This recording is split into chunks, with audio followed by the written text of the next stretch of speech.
Hello and welcome to my channel, or welcome back to my channel. Hope everyone is doing well. Today I'm going to be reading you 4 true ghost stories from Haunted Canada book series. If I pronounce anything wrong, I really do apologize. The Schooner Captain Spectre, Tobermory, Ontario. For centuries, lights shining from shore have guided sailors through the blackness of night to safety. Since 1858, the Cove Island Lighthouse near Tobermory, Ontario, has served as such a beacon, marking safe passage through the dangerous waters of the main channel between Lake Huron and Georgian Bay, until it was automated in 1991. Keepers living on the island maintained its light and brilliant working order, but there was nothing Keeper George Curry could do to help Amos Tripp, captain of the schooner Regina, as he struggled to keep his small sailing ship afloat on a stormy autumn evening in 1881. Battered by gale force winds and swamped by huge waves, the Regina was in danger of breaking apart. When Tripp realized that he wouldn't be able to maneuver it through the strait, he decided to try and aim it right at Cove Island sandy beach. He figured that if he grounded the ship on the soft sand, it might survive the storm. What happened next will never be known for certain. Later, crew members would report that Tripp had ordered them into the lifeboat, but the Regina began taking on water so quickly that he couldn't get off before it sank. Some locals who knew Tripp well didn't believe that version of events, and they wondered aloud if the sailors had refused to obey his order to make for the beach and had abandoned him and the ship. Whatever the truth was, 3 facts were certain. The sailors escaped from the Regina, the schooner sank and Amos Tripp drowned, the crew rowed through the stormy night and finally made it safely to the village of Lion's Head, nearly 100 kilometers from Cove Island. Back on the island, Lightkeeper Curry didn't learn that the Regina had sunk until a sailor dropped anchor a few days later and told him about the tragic fate of the schooner and his captain. Knowing that, Curry was saddened but not too surprised to find Tripp's body washed up on shore 2 weeks later. The keeper wrapped the corpse in sailcloth and buried it in a shallow grave until news of its whereabouts got back to the mainland and a tugboat captain came to collect it for a proper burial in Collingwood. But Captain Tripp may not have left the island for good. Over the years, a few keepers reported an eerie feeling of being watched as they went about their tasks. Every now and then, they also noticed that the captain's invisible hand had done some of the tasks involved in caring for the lighthouse. And according to one story, when a lax keeper dozed off, Tripp's ghostly presence relit the light when it flickered out. When the lighthouse was automated in 1991, the last official lightkeeper left Cove Island. But kayakers and boaters still tell of seeing a dark figure on the beach. It's a lonely place to be, especially at night, but perhaps Captain Tripp still feels safe at home there.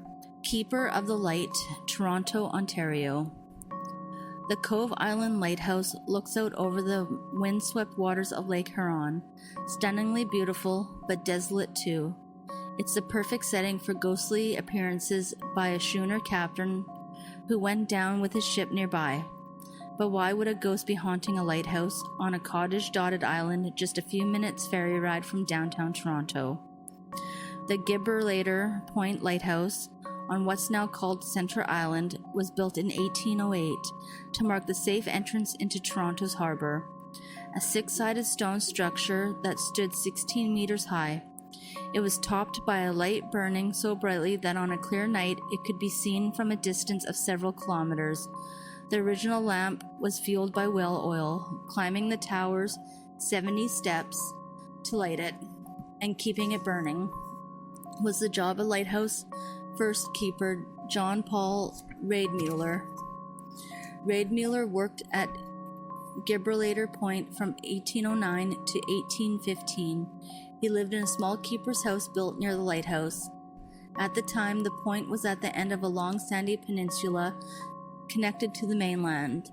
until a fierce storm in 1858 washed away parts of the narrow spit of land, leaving behind the Toronto Islands. People could actually walk or ride a horse over to the point. It was also just a short rowboat ride away from the bustling new city, taking shape across the harbor, so it wasn't unusual for visitors to drop in on Raedmuller, a kind and friendly man. It's not known if friends or strangers were at the lighthouse on January 2nd, 1815. In fact, there's very little information about what actually happened on that fateful day. But according to one short item in the York Gazette, 2 weeks later, Raedmuller was murdered on the evening of January 2nd in a most barbarous and inhuman way. The most popular version of events surrounding his death has 2 or 3 soldiers showing up at his place for the bootlegged liquor he was rumored to be getting from smugglers from the United States. Either he had none or he refused to give it to them. Enraged, the soldiers killed him, chopped up his body, and buried his remains some distance from the lighthouse. Another version hints at an evening of drinking and card playing ending in a fatal fight, with the frightened killers getting rid of the body because they figured no one would believe that they hadn't intended to kill Raedmuller. Still another, perhaps less likely version has the keeper being chased up the 70 steps to a lamp room where he was hit in the head with a rock, dragged outside, and tossed to the ground below. The last scenario might explain why some people have heard mysterious footsteps on the stairs spiraling to the top of the tower. Then again, they might just be the sounds of Raedmuller continuing to do his job. A few visitors have reported seeing his ghost doing exactly that. Maybe it was because Raedmuller's body wasn't found that no one was ever punished for his murder. The York Gazette article concerning his death did refer to some suspects being in jail. A few months later, though, the same paper ran a couple of lines saying that there'd been no conviction of the supposed murderers, but there's no record of a trial ever being held, so a mystery surrounds the case to this day. In 1893, George Durnan, lighthouse keeper from 1853 to 1908, and his uncle Joseph Durnan came across parts of a coffin and a few skeletal remains buried in the sand about 150 meters west of the keeper's house. Although there was no proof that the remains were those of Raedmuller, people assumed that they were. The location of the grave fit so well with stories about where it had been buried. If the bones were in fact Raedmuller's, their discovery didn't seem to put his spirit to rest. Maybe his ghostly presence lingers on, waiting for justice. Or could it be that he loved his job so much that he just couldn't bear to bid a final farewell to Gibraltar Point? Ghost on the Move, Halifax, Nova Scotia.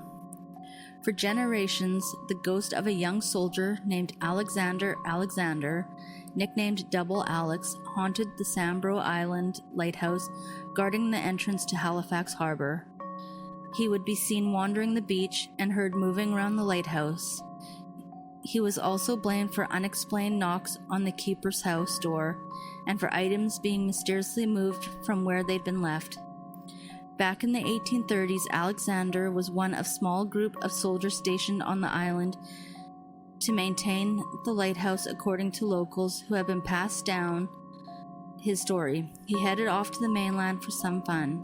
After spending army funds on a week of heavy drinking, he managed to make it back to Sambro, afraid of what would happen because he had spent all the money and suffering from a huge hangover.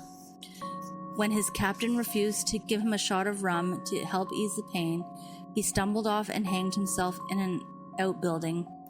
He was still breathing when fellow soldiers found him and cut him down, but they were too late to save him. In 1998, with the lighthouse fully automated, the last of the keepers moved off the island, and Alex wasn't seen or heard from again. At least not on Sambro. But after the Maritime Museum of the Atlantic in Halifax displayed an old lens that had been used to focus the beacon shining brightly from Sambro Island, windows started breaking in the museum for no reason. The cause was clear to some workers there. Double Alex had moved to the mainland. Close Encounter in Cottage Country, Huntsville, Ontario. Whenever he could, Oscar Migalski would drive up from Toronto to a cottage lot he owned near Huntsville, Ontario. He loved camping out there and would spend many evenings lying on a ridge beside a flickering campfire, staring up at the night sky. That's what he was doing 2 days into his vacation on the summer of 1975, when he spotted the flashing orange light silently zigzagging across the star-filled sky. As a boy growing up in Hungary, Migalski had been fascinated by flying saucers. He had kept up his interest in the subject when he immigrated to Canada in 1957 and never passed up on an opportunity to gaze at the stars. This wasn't the first time he had observed a UFO, unidentified flying object, but the orange orb was unlike anything he had ever seen in the past, and it appeared to be getting closer and closer. Migalski's heart began to beat faster. The night before, he had been struck by a powerful feeling that he was about to encounter something from outer space. The premonition might become a reality. The strange object was now close enough for Migalski to see that it was a disc-shaped, not round. Briefly, it disappeared from view, but suddenly reappeared about 100 meters away, hovering just above the trees. Migalski stood still in the dark, watching as the orange glow began to pulse, brighter, dimmer, brighter, dimmer. The effect was hypnotic. After about 10 minutes, the large shape took on a greenish glow, rose up, glided overhead, and disappeared beyond the ridge where Migalski was camped. The urge to see where it had gone was irresistible. With the help of his flashlight, Migalski worked his way down the ridge and along an old dirt road. He found what he was searching for in a clearing off to one side. What looked to him like a flying saucer, about 10 meters across and nearly 3 meters deep, was hovering just above the ground. Then slowly and silently it landed. Excited beyond belief, but frightened too, Migalski waited several minutes before feeling brave enough to approach the mysterious craft and touch it. It felt warm.